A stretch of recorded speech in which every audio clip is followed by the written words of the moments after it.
Hey guys, Travis here, back with another video. Before we get started, I just wanted to say a huge welcome to all of our new subscribers and a big thank you to everyone who watches our videos. We're well on our way to our subscriber goal of 100 before the end of the year. Today, we're talking about something that's been a topic of discussion in financial news recently, and you can probably already guess what I'm talking about. Of course, if you saw the title of this video, then you know what I'm talking about. But if you've been to the grocery store or gas pump this year, you've seen firsthand the impact of inflation. That's right, the headlines say inflation is here and it's the highest it's been since the 1970s. The Consumer Price Index, which is the most widely used measure of inflation, showed an 8.5% increase for the year-over-year period ending this past March. The bottom line is, things are getting more expensive and fast. Is it time to panic? No. In this video, we'll talk about how to invest when inflation is high and how to navigate the current environment. Let's start by quickly assessing where we are today. The Federal Reserve has a target inflation rate of 2%, which we're well above. Now, the increase in prices has come from different sources. You can point to the federal stimulus checks that were paid out during the pandemic or the release of pent-up demand as restrictions have eased. You also have tightened supply chains and the Ukraine-Russia conflict that's also played a part. Now the Fed is moving to curb inflation through raising the Fed funds rate and increasing the level of interest rates. Interest rates have been kept low for much of the past decade, so think of the increases as the Fed using one of the tools in its tool belt to stabilize the economy. It's certainly not a reason to sour on the stock or bond market entirely, but it's a good opportunity to reflect on how your portfolio is set up. Upon doing my own self-reflection, 3 thoughts came to mind for investing during periods of high inflation, and I'll share them with you. Of course, before we begin, a reminder that everything we talk about today is not personal financial advice. Each individual has their own circumstances that should guide investment decision making. Today, we're just covering general tips and information.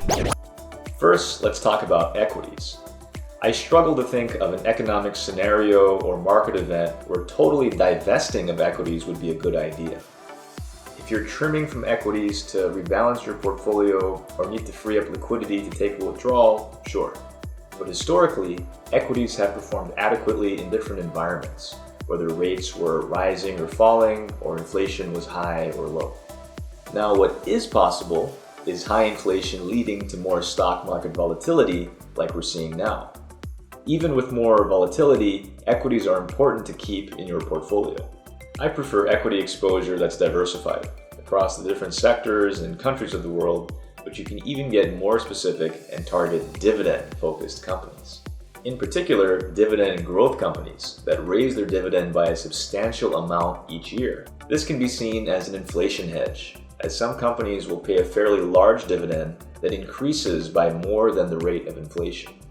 You want to find companies that have a proven track record of raising their dividend consistently and have a solid balance sheet in place to continue affording a dividend payout.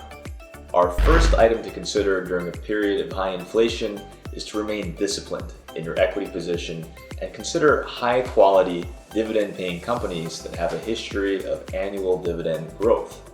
By the way, you can also find this type of company exposure in a low-cost exchange-traded fund. Second, let's talk about fixed income. Now, this includes bonds, bond funds, and CDs.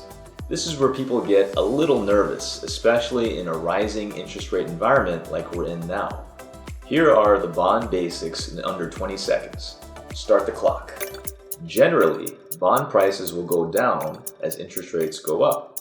This is due to new bond issues paying higher interest, so the existing bond issues become less valuable.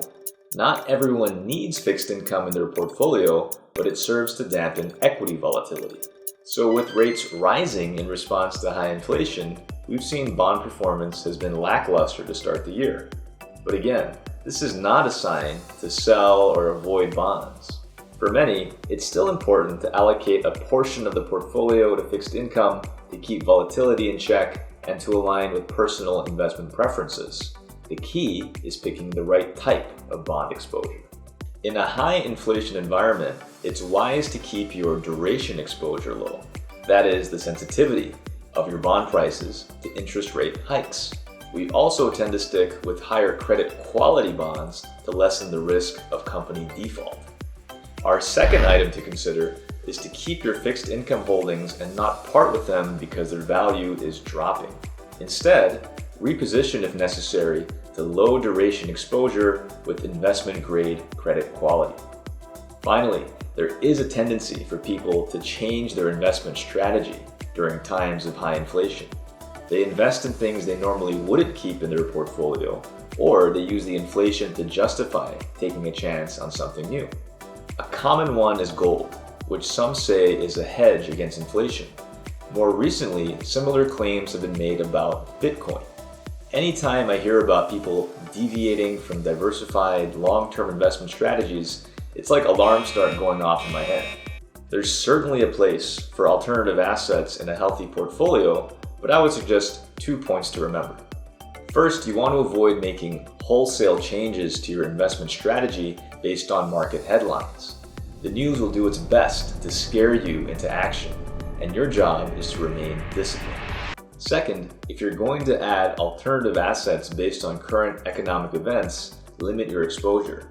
In a healthy portfolio, you're not replacing your equity and fixed income assets entirely with gold or other alternative investments, but you can add a small position to diversify further. Our third item to consider is to limit inflation hedge type investments to a small portion of your portfolio and avoid a total overhaul of your investment strategy based only on what the headlines are saying. So there you have it. Smart investing during periods of high inflation can be straightforward and doesn't need to be overly complicated. The tendency is to want to do more to protect your portfolio from inflation. However, drastically changing your investment strategy or switching to alternative assets doesn't always work out, and in fact can do more harm than good by engaging in market timing and getting away from your long-term strategy. Make slight adjustments as needed to your diversified holdings, and you will ride out this period of inflation and emerge okay on the other side. Remember to like the video and subscribe if you enjoyed the content, and leave a comment on what investing or financial planning questions you want answered on the next video. That's all for today. I will see you on the next one.